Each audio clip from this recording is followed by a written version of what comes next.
بسم اللہ الرحمن الرحیم اہدنا الصراط المستقیم صراط الذین انعمت علیہم غیر المغضوب علیہم ولا الضالین آمین۔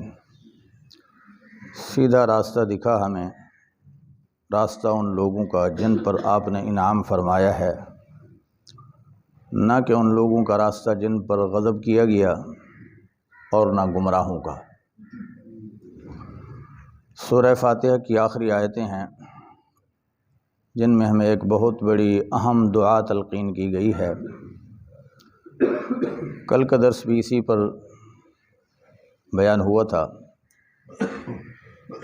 اللہ تعالیٰ نے ہدایت کی دعا کی تلقین کی کہ ہمیں سیدھا راستہ صراط مستقیم دکھا۔ صراط مستقیم سے مراد اسلام ہے۔ اسلام و عظیم صراط مستقیم ہے جس میں نہ افراط ہے نہ تفریط ہے۔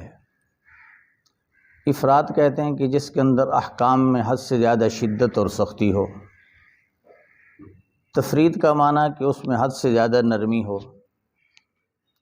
اسلام سے پہلے دو مذاہب گزرے، ایک مذہب یہود، دوسرا مذہب نصارہ۔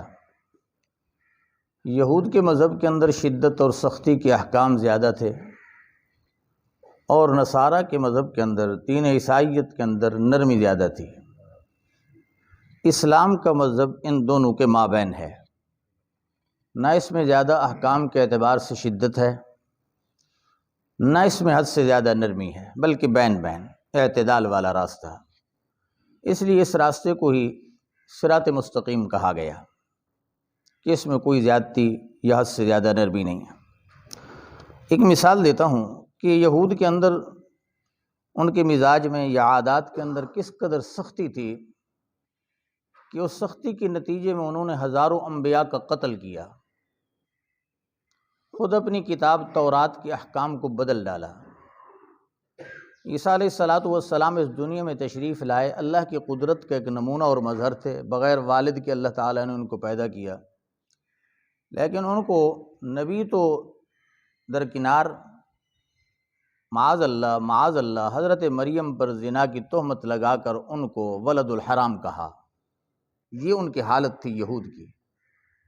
اور نصارہ کی یہ حالت تھی کہ انہوں نے محبت میں غلو کر کے حضرت عیسیٰ علیہ السلام کو مقام نبوت سے بڑھا کر خود خدائی کے مقام پر پہنچا دیا۔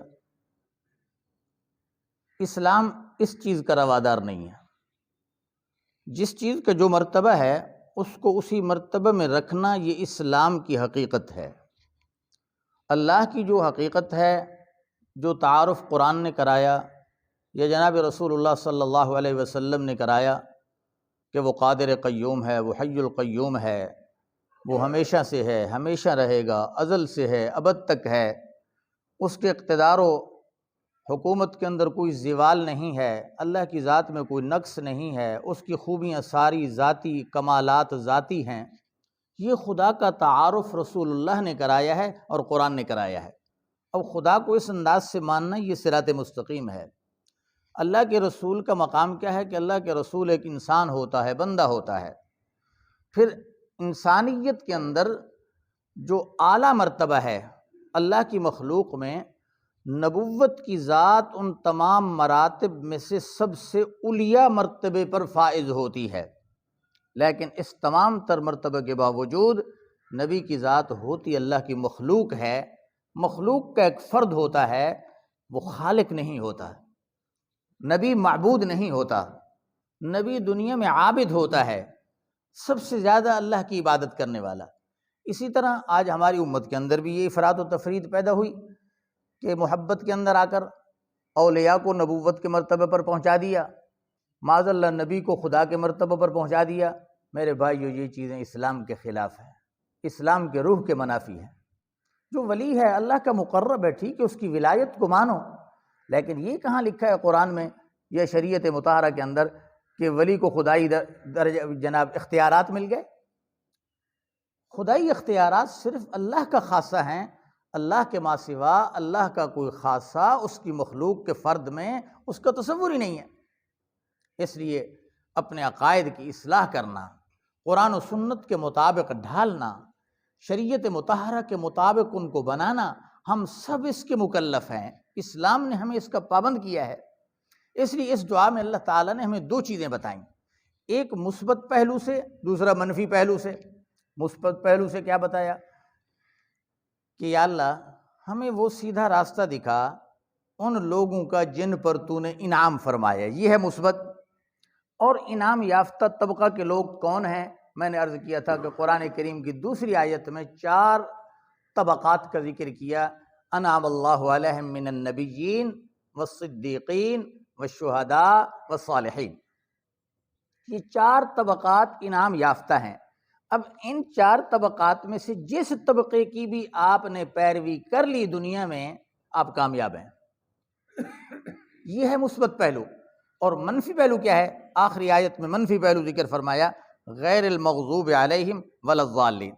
مغضوب غضب سے ہے، غضب کا معنی وہ قوم جس پر اللہ تبارک و تعالیٰ کی طرف سے ناراضگی، اس کا غصہ، اس کی لعنت اس قوم پر وارد ہوئی ہو۔ اب اس قوم کا مصداق کون ہے؟ حضرات مفسرین کی 2 رائے ہیں۔ ایک رائے یہ ہے کہ غیر المغضوب کا مصداق یہودی ہیں، کیونکہ قرآن کریم نے دوسرے مقام پر خود انہی الفاظ کے ساتھ یہود کا ذکر فرمایا ہے۔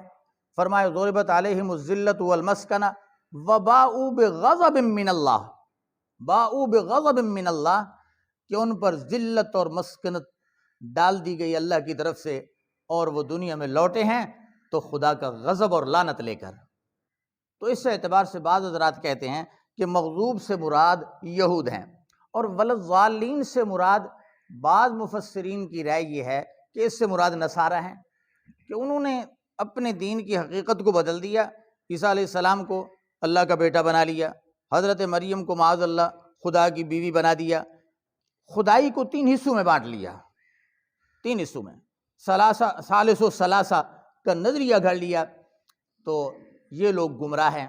دوسرا طبقہ مفسرین کا کہتا ہے کہ غیر المغضوب علیہم ولا الضالین کو بند کرنا یہود و نصارہ میں مناسب نہیں ہے، بلکہ اس سے مراد وہ طبقات ہیں۔ توجہ سے بات سمجھے، ذرا بہت اہم بات بتا رہا ہوں۔ مغضوب سے مراد وہ لوگ ہیں جو قرآن کے احکام، ان کا تعلق عقائد کے ساتھ ہو، ان کا تعلق عبادات کے ساتھ ہو، ان کا احکام کا تعلق معاملات کے ساتھ ہو۔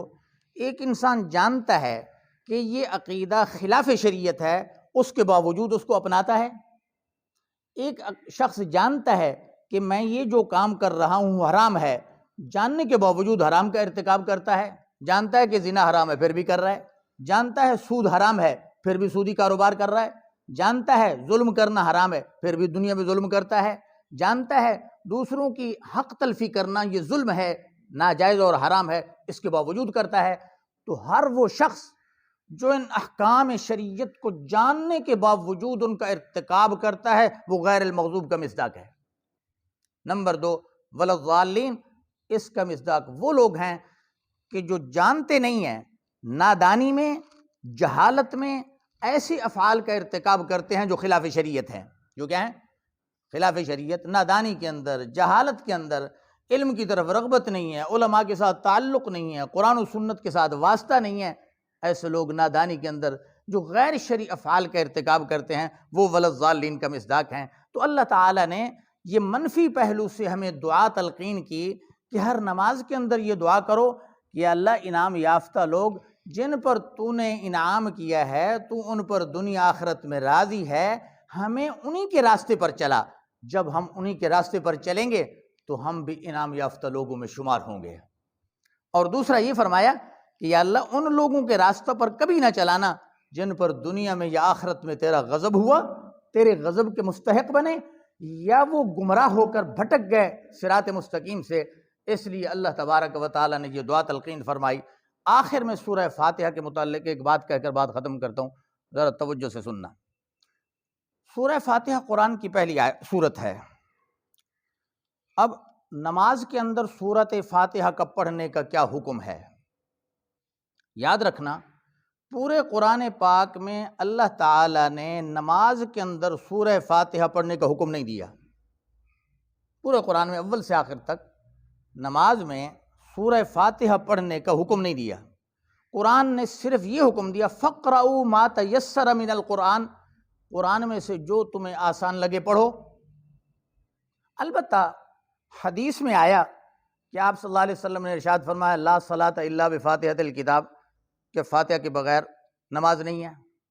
اب ایک طرف قرآن ہے، ایک طرف حدیث۔ امام ابو حنیفہ رحمہ اللہ کا موقف یہ ہے کہ جو حکم قرآن سے ثابت ہو وہ فرض ہوتا ہے۔ حدیث کے پھر درجات مختلف ہیں، اگر حدیث متواتر ہو تو پھر اس سے تو فرض ثابت ہو سکتا ہے، اگر حدیث متواتر نہیں ہے، خبر مشہور بھی نہیں ہے بلکہ خبر واحد ہے، تو خبر واحد جو ہے امام ابو حنیفہ رحمہ اللہ فرماتے ہیں اس سے فرض ثابت نہیں ہوتا۔ تو یہ حدیث لا صلاۃ الا بفاتحۃ الکتاب خبر واحد ہے، اس لیے اس حدیث کی وجہ سے ائمہ ثلاثہ امام شافعی، امام احمد، امام مالک رحمہم اللہ تعالی فرماتے ہیں کہ منفرد انسان جو نماز پڑھتا ہے اس کے لیے ہر رکعت میں فاتحہ پڑھنا فرض ہے، اس حدیث کی وجہ سے۔ ابو حنیفہ رحمہ اللہ فرماتے ہیں منفرد کے لیے، امام کے لیے فاتحہ پڑھنا فرض نہیں ہے، واجب ہے۔ اگر کوئی شخص فاتحہ بھول جاتا ہے، دوسری سورت پڑھ لیتا ہے، تو امام صاحب رحمہ اللہ فرماتے ہیں کہ اگر سجدہ صاف کر لے تو اس کی نماز ہو جائے گی، کیونکہ ترک واجب ہوا ہے، فرض ترک نہیں ہوا۔ تو فاتحہ کا پڑھنا امام صاحب رحمہ اللہ کے نزدیک نماز میں واجب فرض نہیں ہے، کیونکہ قرآن نے اس کو حکم نہیں دیا، اور حدیث خبر واحد ہے، اس سے فرضیت ثابت نہیں ہوتی۔ دوسرا مسئلہ ہے مقتدی کا، کہ مقتدی کے متعلق فاتحہ پڑھنے کا کیا حکم ہے۔ اس میں تین اماموں کا مسلک یہ ہے کہ فاتحہ پڑھنا مقتدی کے لیے ٹھیک نہیں ہے، امام ابو حنیفہ، امام مالک اور امام احمد بن حنبل، یہ تینوں ائمہ اہل سنت ہیں، ان کے نزدیک مقتدی کے لیے فاتحہ پڑھنا ٹھیک نہیں ہے۔ کیوں؟ اس لیے کہ امام جب فاتحہ پڑھ رہا ہے، حدیث میں رسول اللہ صلی اللہ علیہ وسلم، صحیح مسلم کی روایت ہے، آپ نے فرمایا اذا قرأ الامام فانصتوا، جب امام قرات کرے تو تم خاموش رہو۔ ایک روایت میں آپ نے فرمایا اذا قال الامام غیر المغضوب علیہم ولا الضالین فقولوا آمین، جب امام غیر المغضوب علیہم ولا الضالین پڑھے، مقتدیوں کے لیے آپ نے حکم دیا کہ تم آمین کہو۔ اب یہ حدیث کیا کہتی ہے؟ اس حدیث نے عمل کو متعین کر دیا کہ امام نے فاتحہ پڑھنی ہے، مقتدی نے آمین کہنی ہے۔ اگر مقتدی پر بھی فاتحہ لازم ہوتی تو حضور یہ نہ فرماتے اذا قال الامام غیر المغضوب، بلکہ آپ یوں فرماتے اذا قلتم غیر المغضوب علیہم ولا الضالین، جب تم یہ آیت کی آخری حصہ غیر المغضوب علیہم ولا الضالین پڑھ چکو تو پھر آمین کہو۔ آپ نے یہ نہیں فرمایا، بلکہ کیا فرمایا؟ جب امام یہ پڑھ لے تو تم آمین کہو۔ اب یہ حدیث اس بات کو واضح کرتی ہے کہ وظیفہ فاتحہ کا پڑھنا یہ امام کا عمل ہے، مقتدی کا عمل نہیں ہے۔ اس لیے حضرت امام ابو حنیفہ رحمہ اللہ کے نزدیک مقتدی کے لیے فاتحہ پڑھنا جائز ہی نہیں ہے۔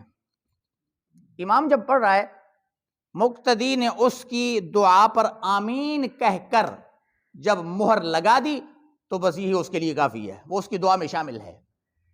باقی رہا آمین، آمین کے متعلق یہ یاد رکھنا یہ قرآن کا جز نہیں ہے، اس لیے کہیں قرآن کے نسخے میں یہ لکھا ہوا نہیں ہوتا۔ البتہ فاتحہ کے اختتام پر اس کا پڑھنا مسنون عمل ہے، سنت عمل ہے۔ اب کوئی حضرات کہتے ہیں جہرن پڑھو، کوئی کہتے ہیں سرن آہستہ پڑھو۔ جمہور صحابہ اور اکثر ائمہ حضرات کے نزدیک آمین آہستہ پڑھنا بہتر ہے، اگر زور سے پڑھ لی جائے تو جائز ہے، اس میں کوئی حرج نہیں ہے۔ اللہ تعالیٰ ہمیں دین کو سمجھنے اور اس پر عمل کی توفیق عطا فرمائے۔ وآخر دعوانا الحمدللہ۔ بسم اللہ الرحمن الرحیم، اہدنا الصراط